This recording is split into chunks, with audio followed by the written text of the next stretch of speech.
રાજકોટ તાલુકાના સણોસરા ગામે તાલુકા પંચાયતના પ્રમુખ પર હુમલાના મામલો જેમાં તાલુકા પંચાયતના પ્રમુખ ચેતન કથિરિયા ધ્વજવંદનનો કાર્યક્રમ પૂર્ણ કરીને બાઇક પર જતા હતા તે દરમિયાન ઇલિયાસ શેરસિયા નામના શખ્સે લોખંડના પાઇપ વડે હુમલો કર્યો હતો।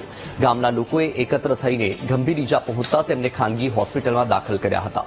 આ અગાઉ ચેતનભાઈના નાના ભાઈના પત્ની સાથે પણ શખ્સે બીભત્સ ચેનચાળા કરતા તેની સામે પોલીસ ફરિયાદ કરાઈ હતી। તાલુકા પંચાયતના પ્રમુખે આ મુદ્દે પોલીસ કમિશનરને રજૂઆત કરી હતી તથા આરોપી સામે કડકમાં કડક કાર્યવાહી કરવાની તાલુકા ભાજપના અગ્રણીઓએ માંગ કરી હતી।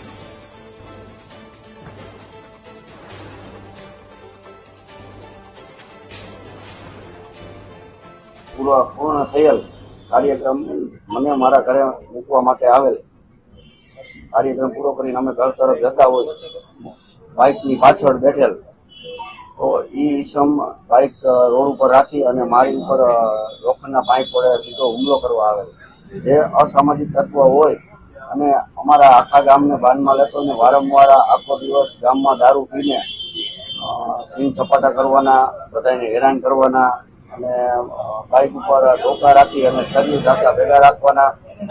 એનું ઇલિયાસ રહીમભાઈ શેરસિયા નામ છે અને અસામાજિક તત્વો છે અને વારંવાર આખા ગામને બાનમાં લે છે અને કોઈ સમાજમાં બધાને દબે છે અને બધાને હેરાન કરે છે। કોઈ આને અસામાજિક તત્વોના હિસાબે કોઈ એની સામે ફરિયાદ કરતું નથી।